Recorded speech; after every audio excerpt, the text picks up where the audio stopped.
Hello, Camp Pros, and welcome to the CampHacker podcast. My name is Travis Allison. You may know me from such things that I've done as the Summer Camp Professionals group on Facebook, campmavericks.com, and Marketing Mondays. I want to welcome my co-host today and allow them to introduce themselves. Hi, my name is Dan Weir. I've been working camping for over 20 years now, primarily YMCA camping, and I work for the YMCA of Long Island developing their day camps. And my name's Gabrielle Rail. I'm one of the camp directors at Camp Waro. Camp Waro is an all-girls camp situated in the Laurentian Mountains, and we focus on creating a positive female community while speaking in French and in English. Hi, my name's Joe Richards. I'm the executive director at Pierce Williams Summer Camp and Retreat Facility. We're a year-round facility located in Ontario and part of the United Church of Canada's camping network. I just finished my 15th summer at Pierce Williams. Wow. Right on. Congrats. Yes, Thanks. Congrats indeed.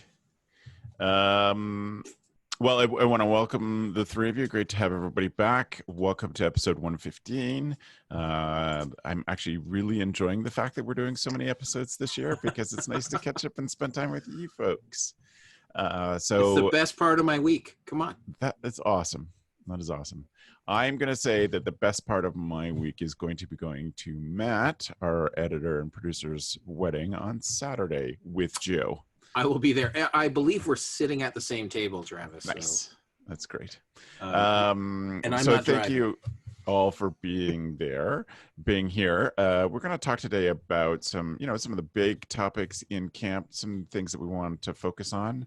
And since this is the podcast that deals with big issues in camping, what we're going to talk about today is when and how to introduce major changes at camp. When you know it's time and what sort of things you do when you want to make big changes. Obviously, if you've been listening to the show, the past couple of episodes, there's big changes in some of our co-hosts' lives and their camp careers. And there's lots of other big things that are going on that we've all dealt with in camp that we want to spend some time on today. Joe, this is your topic, something you suggested. What was it that made this important to you to talk about on the show? I think it's important. It's an interesting idea that a lot of people ask about, right? Like the idea of when you're new at camp, how much do you change, and when do you know how something's run its course and you can change it from there. I think that the topic itself is one of those things where there's program changes and there's physical changes and there's philosophical changes that you can make, and all three of those things can play a role into where you as a camp director, how it works in your time, because if you try to do too much too fast, that can be a problem. But if you do nothing and change nothing, then that can also be a problem.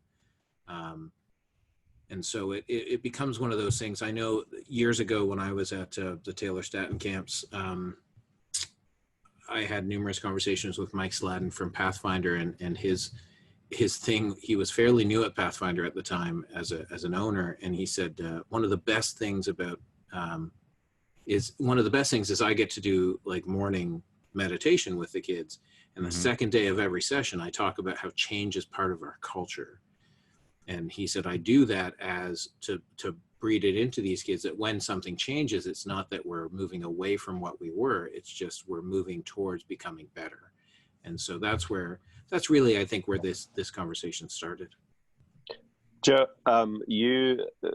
culture is probably the biggest thing, right? Like if you have a culture of wanting to make change, then you could do anything. That's like, Well, and when Mike told me that, I was just like, that is one of the most brilliant things, right? Because a lot of private camps, some of the private camps I know, right, the owner or director will get up every morning and do that meditation in the dining hall or somewhere.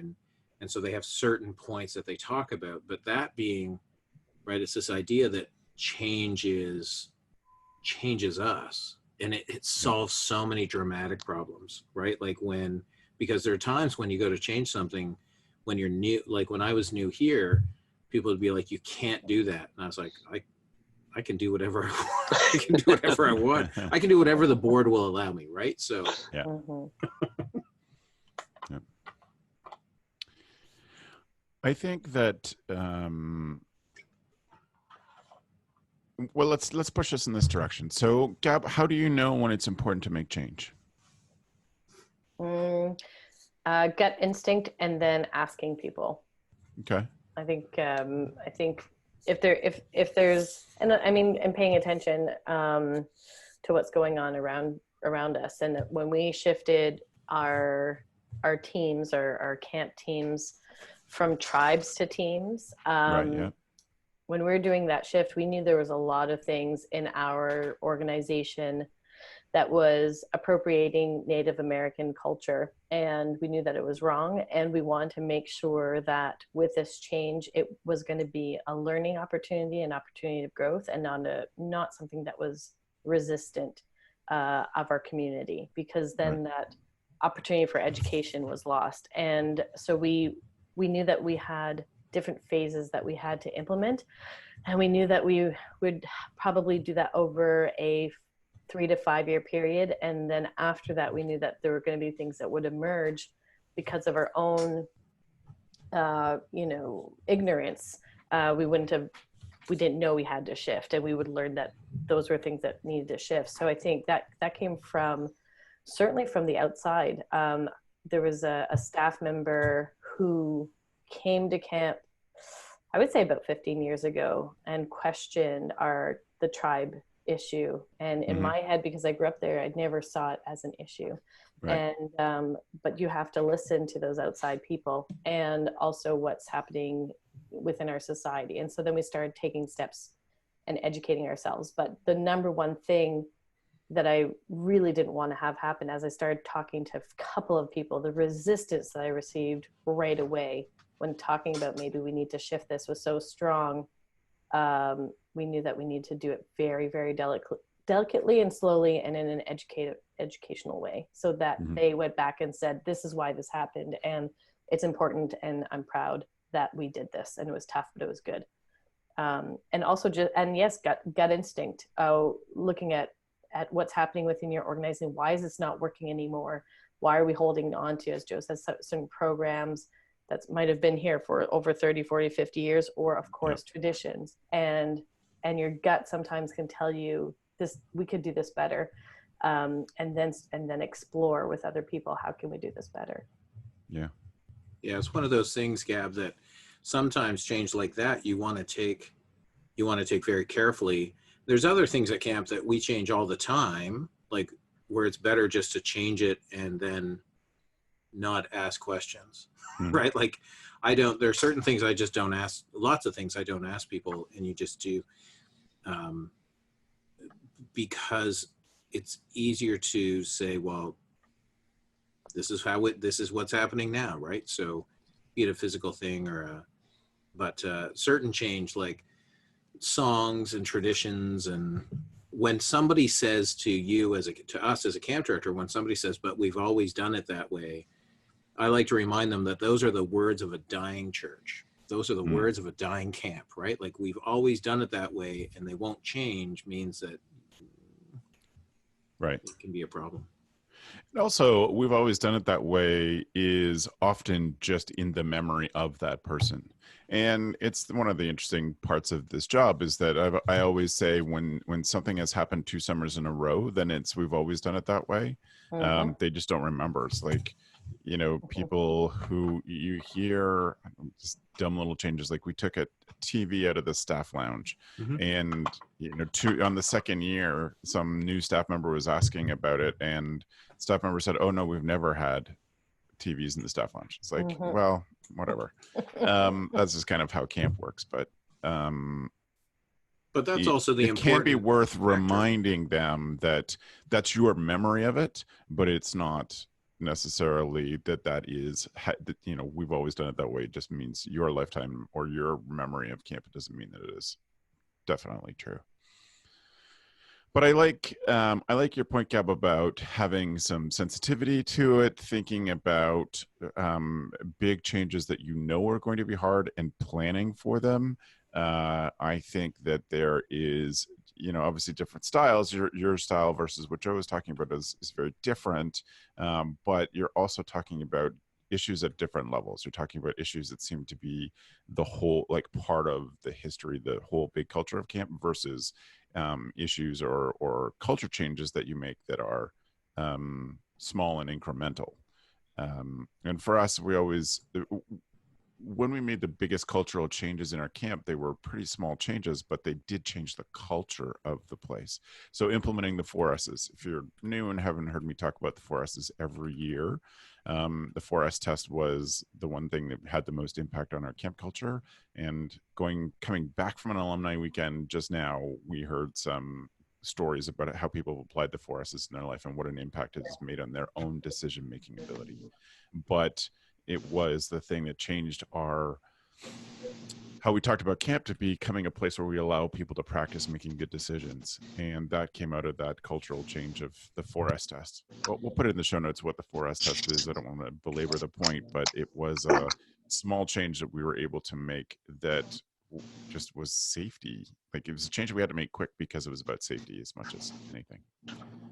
Dan, in a lot of ways, it sounds like your new job is to to be the agent of change in your job working for the Y of Long Island. Yeah, it's funny. I think whenever you say the word change, or people get scared. People, if you look at what camp is, it's a community, but it's also something that people just have such a sincere love for and nostalgia that they don't want it to see it change. They want to see it be as great it was in their mind. And sometimes their mind has changed how great it is, everything that Joe and Gavin have been saying, and you've said as well, it just reminds me of like how much we cling to things. And I'll be transparent right now.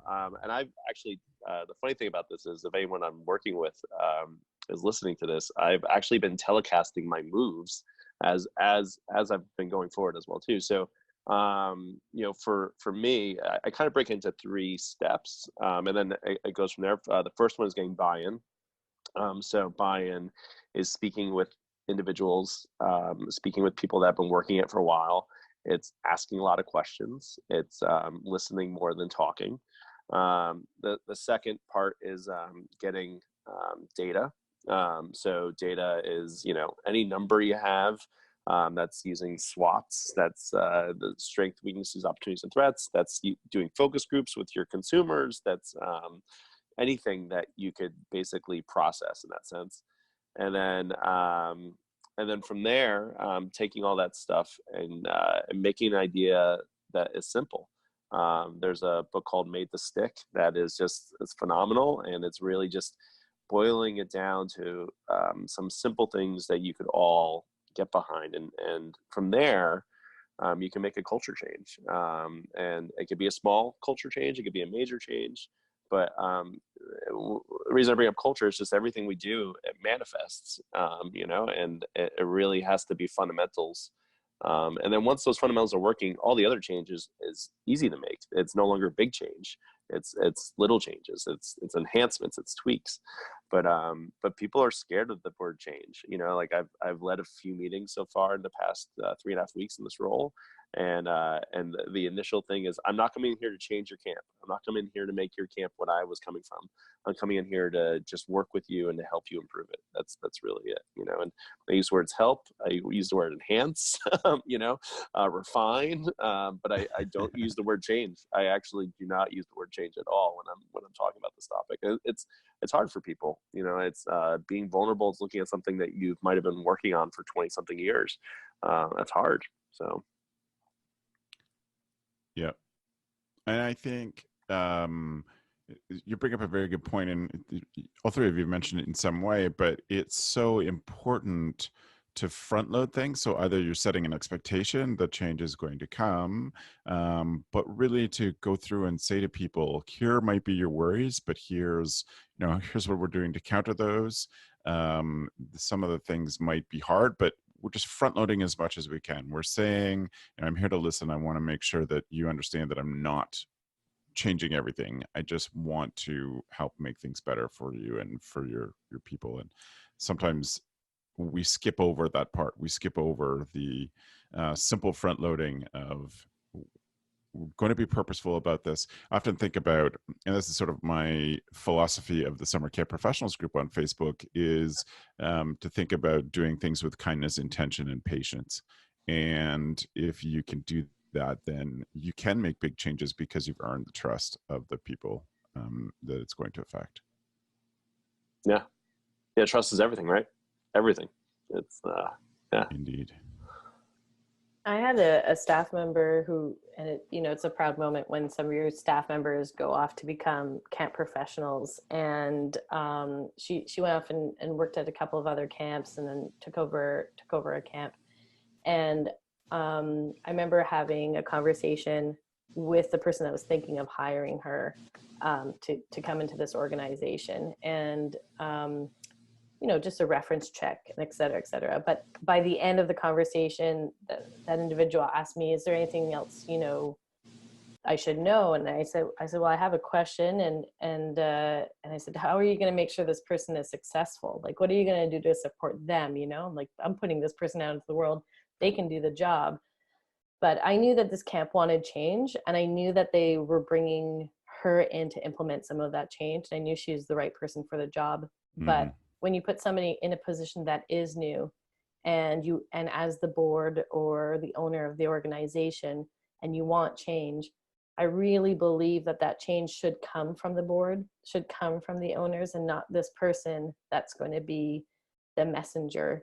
And that they say, this is what we want, and we want this person to help implement these changes. We want this person to help. And I've seen it, you know, time and time again, new directors coming into positions, and they don't fail because they don't have a lack of skill or experience. It's because they're put into an impossible position because the organization itself does want change, but they're making them the messenger instead of the catalyst of helping move that change forward. And I think if you're in a position, if you're in a new position, is talking to that board or the owners or whoever on how you can be a team, but also how this message does come from above and not from that person. And you're the right person to maybe bring people in, as Dan says, have those conversations, listen, gather the information, and, you know, as a team move forward. But it's a tricky position when you're new coming into an organization, because change equals, you know, taking away something that these staff members and campers and families love. And then that's threatened, and so defenses go up, and makes that job so much tougher. Yeah, it's funny what you're saying. It's like sometimes people hire people for them to be the disruptor, and those people never last long in their role, right? They kind of like disrupt things, build things, and then they leave. And while that might be good for some organizations, I just think the stakes are too high with camp. And you know, if you disrupt camp, you're disrupting your community, and you could possibly be closing your camp within 3 to 5 years if you do it wrong. Like, you know, that might work for some other industries, but just for us, you know, everything is built on this community and this feeling, and you have to not view yourself as someone that's going to shake things up, but someone that's going to take care of things and want to improve it. You know, there's a stark difference. I've met some people that are like, yeah, I'm going to come in here, I'm going to change this, this, and this, and it's going to be new and great. And it's like, that's great. But when you're not respecting the old, it doesn't mean you have to do it the old way, but when you're not respecting it, the consequences are too big. And that's how you fail. Yeah. I think that goes a lot to the idea that you said earlier, Dan, that culture is everything. I think that when you're new somewhere, the changes you should make, like Travis did for the 4S test, is similar to what I did here to change the culture to this idea of to do what needs to be done, right? And because there was this problem, and if you can slowly breed a culture where they believe in this one thing, be it the 4S's or to do what needs to be done, you can get them to believe in everything else. And I think that once the culture is there,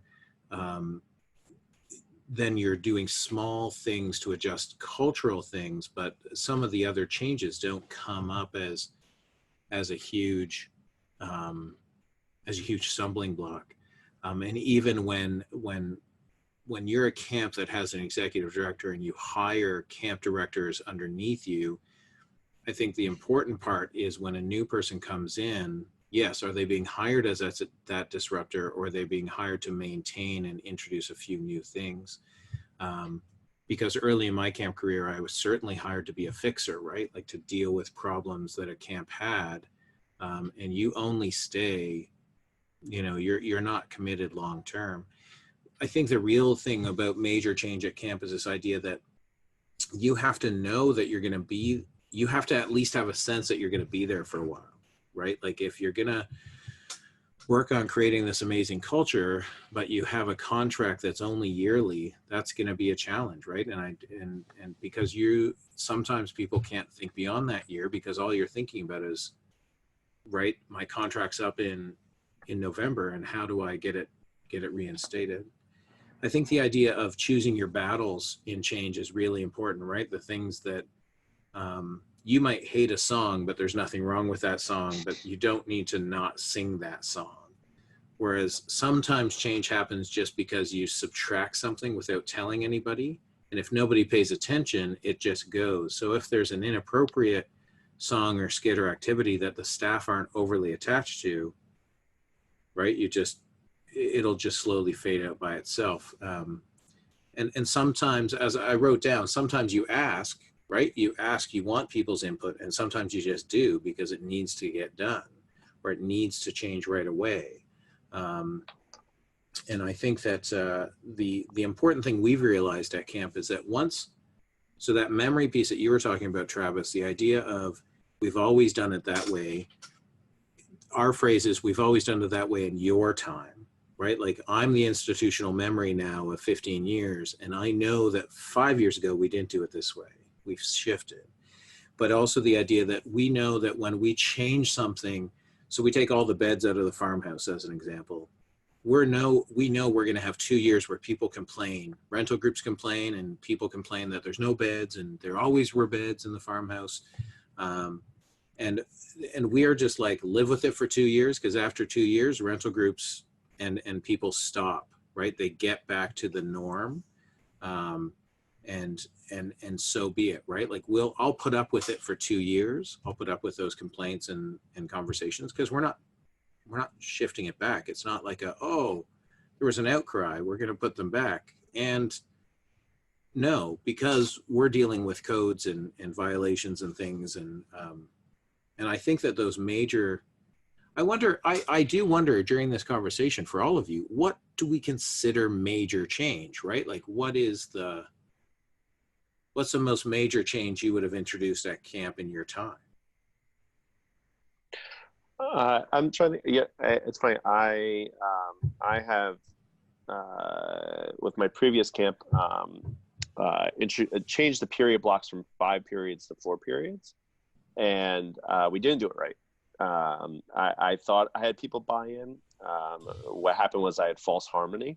And so we went in and did it, and then literally spent all summer kind of repairing it, and it was ugly.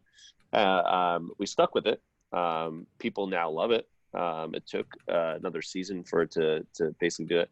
We didn't have a drop in enrollment. We still had staff come back, but it was far from clean, and for me, it went back to I didn't get enough buy-in. I didn't have enough like people recognizing the effect it would have on the camp, and I didn't make it simple enough. It really was that.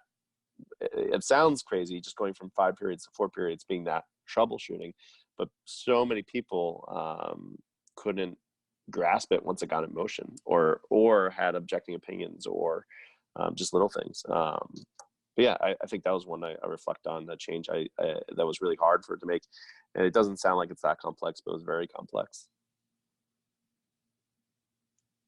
What was complex about it? Was it the schedule shift and people had a hard time following the schedule? Was it? Yeah. It was a little thing. So we had 5 1-hour periods. So we had 2 in the morning, 3 in the afternoon. And we went to an hour and 15 minutes for periods in the morning, an hour and a half in the afternoon. So because they weren't at the same time, that was hard for some people. And when we did that, we recognized in hindsight that we had a bit of flexibility at the end of the day of schedule, which people at first took it as we're a camp that's structured. We always we know everything where we're going, and giving them all of a sudden a free 45-minute block when they weren't expecting it, and the times during the day changed. That really threw off a lot of people. For like 3 or 4 weeks, people were like, oh, I can't believe we have to go through this period again. And it was like, well, what do you do during other 45-minute free blocks? I thought you wanted more free time. It was funny, it was really went to buy-in with that. And then it was the simple things, rest hour was no longer an hour. It was now 55 minutes, and people were frustrated over that. It was all these little contradictions that just kind of fueled people's resistance to it. And like everything, there was a whole group of people that loved the change. There was a whole group of people that didn't think it was any big deal. And then there was a group of people that just were like anti it. So it's, it was very funny. But 2 years later, people loved it. A year later, people were like, oh yeah, this is what we do. I always find camp communities as a whole aren't great with new. They want new attractions, they want new things to be introduced, but they're not good with change as a whole in that sense. And I think that's natural. I think that comes from families and kids. Like, it's something that's constant and consistent for them. They want that to stay the same, especially if it's camp that's had a huge impact on them. That makes sense. But we still have to make change in the middle of that. What were we going to say, Joe? I think that idea of that camps are resistant, that's one of the things I've noticed that's changed over time, right? Camp staff now seem to be more in need of that structure than I ever thought I did as a camp staff, or during my time in the 90s directing camps and working at camps. I think that structure comes from the idea that they almost know exactly what our expectations are as camp directors, and they know what the schedule is. So changing that causes them to have to shift. Our big change here is that we moved to a choice-based programming model, and it's taken 5 summers to get it down to somewhere that looks and works with us, right? Like, you're like, great, this works. This is a number of periods, and we've shifted the periods as well, and our rest hour is shorter, and our staff didn't have quite the breakdown that yours did, but it is this idea that we're willing to shift anything, and major change. When you make a lot of capital changes, that's a major change to alumni, because they'll come back and camp looks. I tore down 2 barns in my time, and it changes the look of camp. But now I was walking around with UCW's, United Church Women ladies today, and I was saying, I can't even think about what camp looked like 15 years ago. Like, when I started, I can't picture, like, I can sort of picture it, but I'm like, there's no way I'd want to go back to it. Like, I don't. Yeah.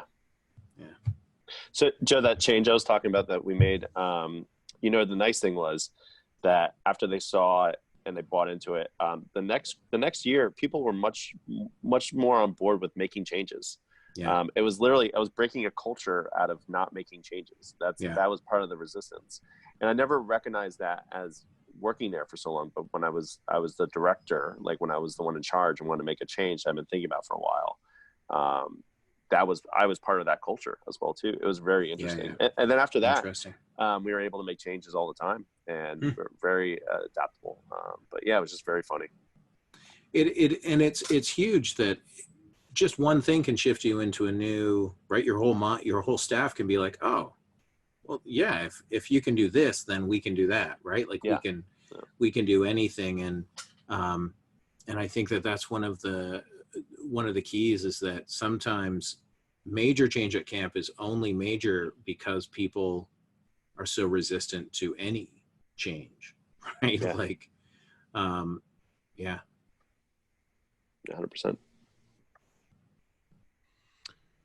So it sounds to me like one of the biggest takeaways for people who are considering major change or struggling with major change is that is building a culture of change, that it happens all the time. You get people used to it and it eventually becomes part of it.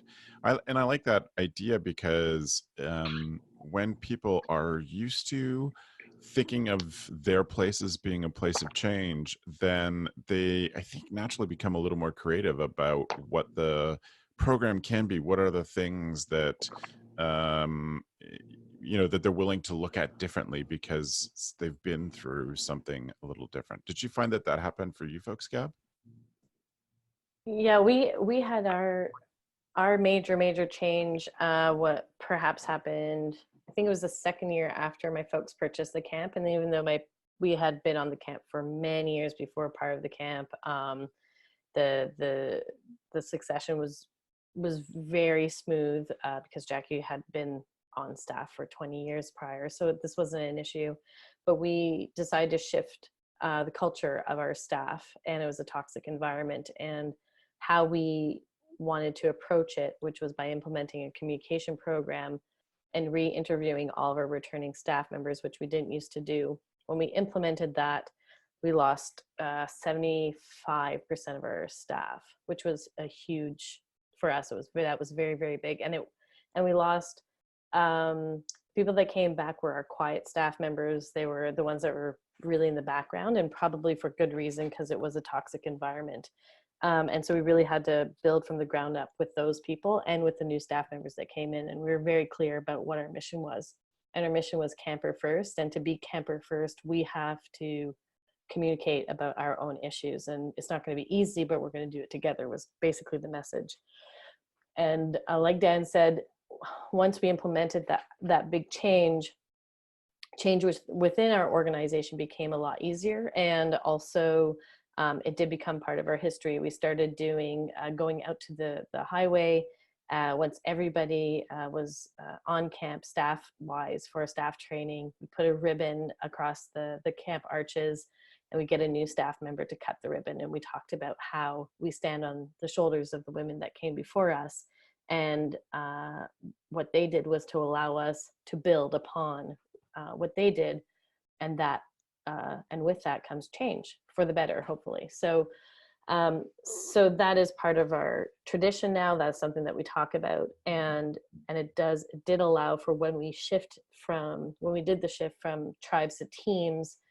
So that was a big shift. Our campers and staff, it wasn't as much of an issue, but our alumni it was. And I went towards the alumni first to gather buy-in from them, and then our staff, and then our campers. So we went about it that way. But making big changes can become something to help you in the future in making those changes, and riding it out would be it's probably in your best interest if that's possible. But I also know that with this experience, with that first shift, I wouldn't say I was aggressive about what the yes or no, but I didn't bring in people. I didn't bring in a conversation. I knew we had to change it, but I didn't bring people in to say, like, this is what I want to do. And I think we lost some people that we could have kept if I would have done that. And that was my lesson learned for when we did the tribes to teams.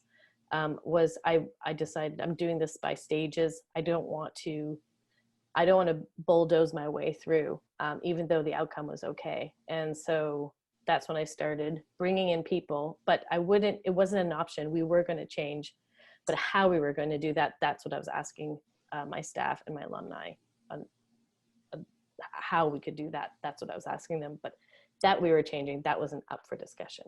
Right. And I've always loved, I think it's such a great Woro story, is how you did manage the tribe to teams transformation. I think it was so wise of you to go for identify the alumni who you expected to have the most concern, and to go to them and to bring them on board in lots of different ways. But it just shows such an amazing level of intentionality to know your community that well, to know what the people are going to be most hurt by this, whether or not that's logical, to switching the one word from tribes to the word teams. And the names of those teams are pretty simple changes, but that it would have affected some people, and you wisely went straight to them and sat down and talked things through with them. Yeah, and what it allowed us to do is to do that really, really well. And then we started changing names of cabins, and then we changed the names this year of our sections. So those two other things that we shifted, we sort of, as we say, we're taking out carefully some of the pieces of fabric that are no longer appropriate in our tapestry of our history. The other piece is that we're keeping it part of our history because we want to acknowledge that we made mistakes, and it's important to not to hide or bury those mistakes. But it was easier for us to change those names. Said, oh, okay, so these names now we need to shift them. We went through a really nice process of changing them for our sections of our campers. The way we did that was also designed, but it was much easier to do. So much easier because the platform was already built. So is there anything else anybody would like to add to this particular topic? Go for it, Joe. Yeah, the idea of planting seeds. If you're going to be there long term, you can seed an idea years before. Yeah, years before you do it, right? Like you can. For years, I've seeded my board about the idea of alcohol at camp because we have a policy about no alcohol, but for weddings, right? And I've seeded about. Right now, I planted a seed a long time ago about changing our name, right? The idea that you take Christian Center off of the name because for grants and whatnot, Canadian granting organizations really just stop looking once they see the word Christian in your name. And so these are seeds you can plant to see how they germinate in the future so that you can slowly shift that cultural, that idea, because if you introduce it and try to bowl through a name change right away, there are people, alumni and whatnot, who are going to be pissed, right? And but if you plant the seed and people understand the value of a new building or of renaming a building, right? So you're renaming cabins, and I just wrote down, somebody complained about the name of our newsletter. Not complained, somebody mentioned that longhouse is a Native American term. It's also a German term and an Icelandic term, but in our culture, there's only two places in. And so I was like, fine, I can rename our newsletter. That's not a battle I need to fight. And if we have somewhere called the Longhouse at Camp, I'm okay, right? Renaming it something else, right? It could be the Green Building, right? It could be whatever. It doesn't, I'm not overly, I find that when you plant seeds and you know where to put your emotion, right? Like if you get overly attached to something, if you're overly attached to the name of a building instead of the culture at camp or instead of the, right? Is that really the value? Just because, and I get it. Some people might have gotten married in the Longhouse and want it, but really I'll let you name the building if you donate the money to replace it. And even then I need say on the name. So we'll go from there. Excellent. Okay. So I think that's a good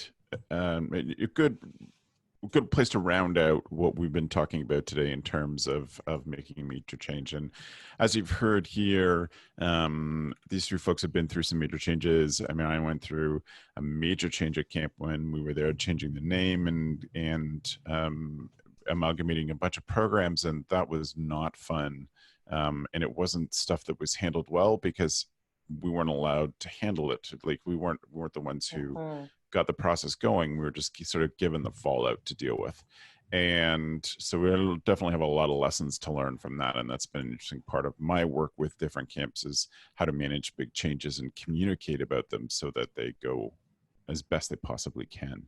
But I really want to thank the three of you for your openness and talking about the things that have worked, the things that you have learned afterwards that you would have done a little bit differently, and sharing all of that. I think it is a gift to the camp community that the three of you are so open, and everybody who's been on the CampHacker podcast has been so open about their own struggles or things they did well or not so well. So thank you for that. Therefore, I'm going to move us on to our tool of the week. So welcome to the tool of the week. It is our section where we share with you something that helps us be a better camp director. Our tool of the week is sponsored by my newsletter that I put out every Tuesday morning at 6:05 in the morning, called the Tool of the Week newsletter. If you want to sign up for it, or you find stuff like we're talking about interesting and want more of them, then you can go to gocamp.pro/TOW. TOW, of course, for Tool of the Week, and sign up there. But this is one of my favorite sections of the podcast. So, Dan, I wonder if you could start us off with what your tool is this week. Yeah. So this tool is actually for me as a human. I going away to camp. Running summer camp every summer. I especially overnight camp. You don't spend anything. Like, you don't spend any money, and you get into like, oh, my food's here, my tea's there, my coffee's there, all that stuff.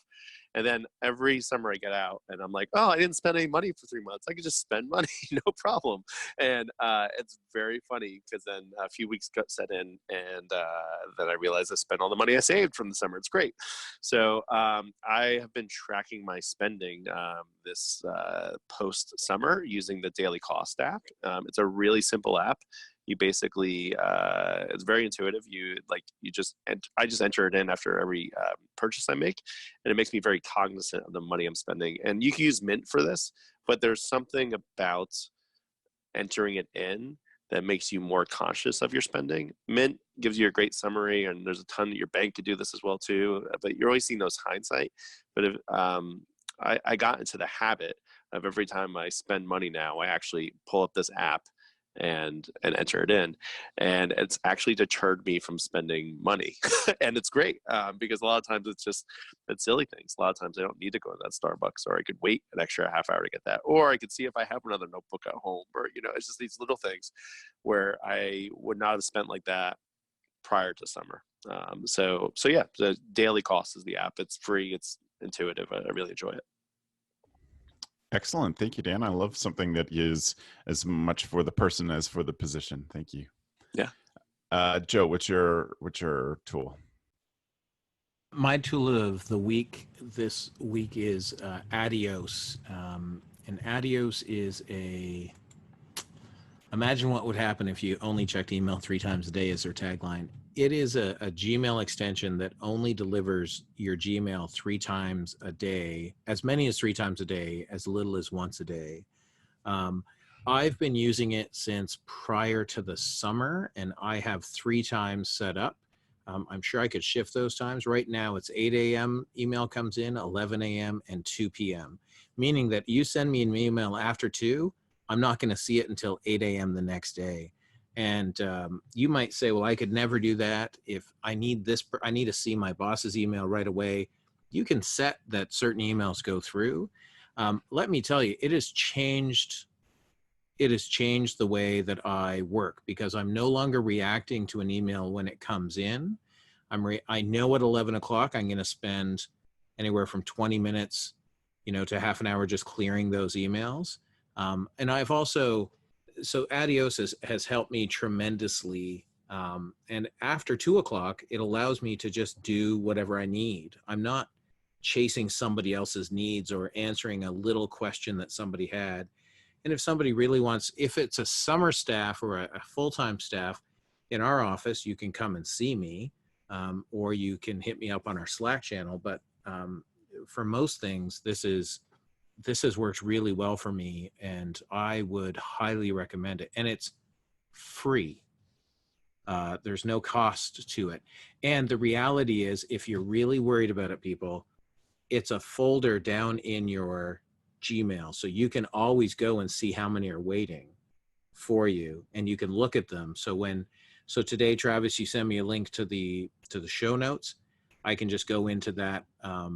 I scroll down to that folder. I see there's 3 or 4 emails waiting. I click on yours, and I'm good to go.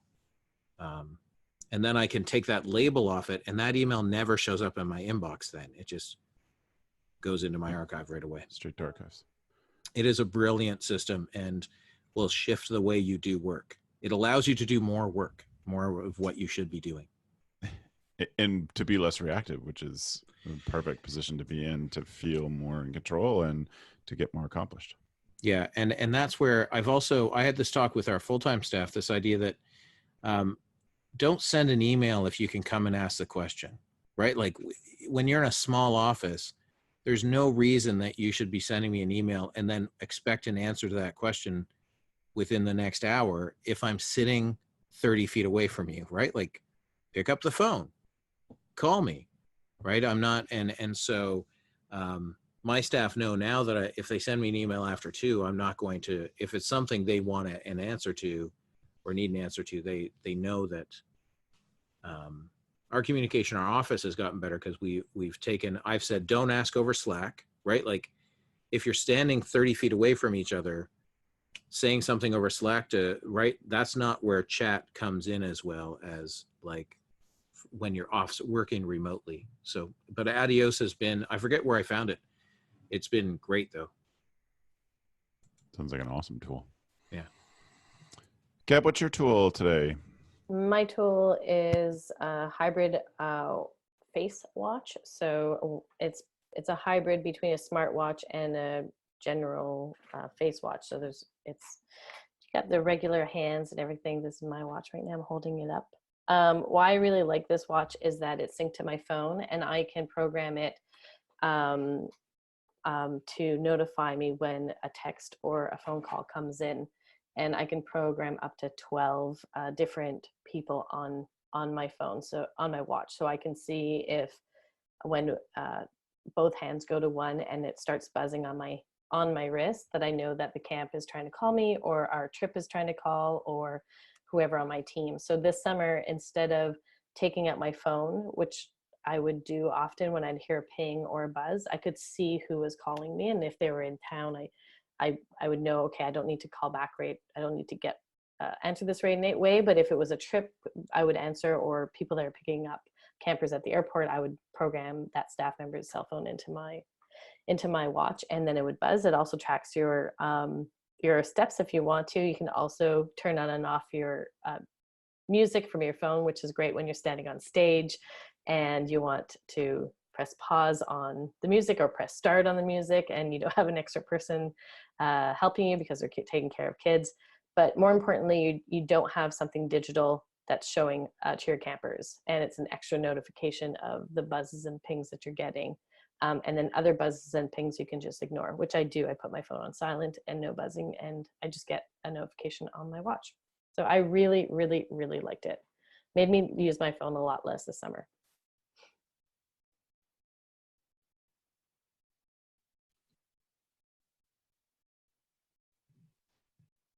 Thanks, Gab. That's awesome. It's a really cool. Is there a particular brand of a hybrid watch that you liked? Or did you research them, or you just said, I need one that looks like a watch, but I didn't even know they existed. One of my friends, Natasha, had been obsessively looking online. So she got a Fossil, and soon after she got one, I got one as well. So they're waterproof, et cetera, et cetera. It's awesome. They're awesome. Cool. Yeah. That's very great. Thank you. My tool of the week is one I actually haven't started. It's a book that just arrived this week, but it's an author whose work I've always loved. It's an author whose work has impacted my camp and communication style from the very beginning, from the Duarte organization. Her name is Nancy Duarte, and this book is called Data Story. And it is the third in a series of books that she has read. The one called Slideology really has meant it's my whole world for presentations. And I often get comments on how much people like my style of presentations. It is all out of this book. It's all Nancy Duarte. Illuminate is the second book. Ignite Change Through Speeches, Stories, Ceremonies, and Symbols. Very cool, worth looking at if you're making big change. And so that's called Illuminate. But the one that I am looking at that's brand new to my desk is called Data Story. And it is the time of year when many people have completed their summer surveys, when they have, starting to compile some of the data that's accumulated, whether it's outcomes data that you're measuring, it's just the survey stuff, et cetera. This allows you to tell the story of tell the story of the impact of camp, tell the story of what the summer was, what the big things are that happened that people noticed. And so I'm looking forward to getting into this. I think it'd be a great resource. With confidence, this is my tool of the week because the other books have had such a huge impact on me. I know that this one is going to be awesome as well. And speaking of data stories, I would say that it is totally worth going to Facebook and searching for Pierce Williams Christian Center because they just posted, congratulations, Joe, the results from their summer surveys, and they're awesome. It's really easy to understand. Great to see the good work that the camp is doing, and something that not a lot of camps do. Which is a lot of us take in the information, but we don't share back what that information was or what the lessons are that the camp has learned. And I think one of the most powerful things you can ever say to parents is, because of your feedback, we have done this. And so nice that Joe is sharing all the super strong positives and some good number stuff that they always mix in when they release this. And I admire you for doing that, Joe. And a huge shout out to Matt, because he made that happen. There you go.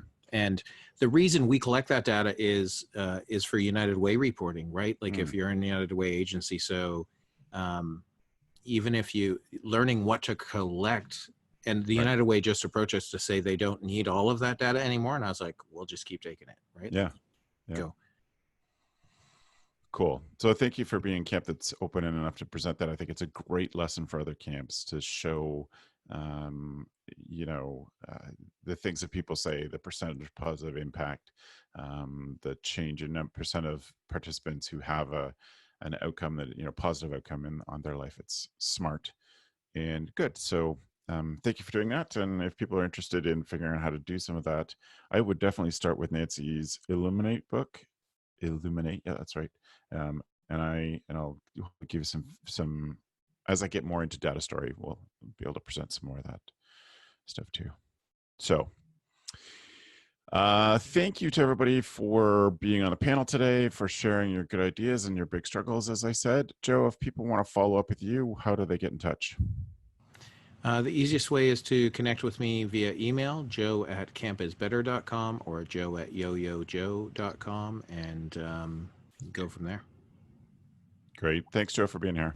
Not a problem. Dan, how can people follow up with you? Yeah, I can be reached via Twitter at Dan Loves Camp and at Instagram at Dan Loves Camp. And then my email address is just dan.weir, W-E-I-R, @ymcali.org. Excellent. We're so grateful you're here, Dan. Thank you. Gab, how about you? You can reach me on Instagram at Gabrielle Rail with 2 L's Rail, and you can check out where I work at waro.com. Excellent. Thank you again, everybody, to the panelists. If you want to reach me with ideas for shows or comments on the show or any in particular, you can find me at travis@gocamp.pro. Most of my campy stuff on Instagram is done on @CampHacker. But email's a great way to reach out if you, again, have some comments or suggestions. And the other thing I will say is if you're interested in those tools of the week and you weren't able to catch them, you're driving and you weren't able to jot them down or miss some of that, you can always find our show notes at camphacker.tv/podcast. And this is episode 115. And we're recording it on the 23rd of September if you want to find the notes and find the links to the things that we've talked about. So we want to take time and thank our editor and podcast producer, Matt, who we've been talking about quite a bit today, for all the work that he does to promote the show and to do the editing and get them out to everyone. And congratulations on his wedding. Good work. Good work. Matt will be married by the time the show comes out. Yes. So congrats to Matt. Thanks, Matt. We really appreciate it.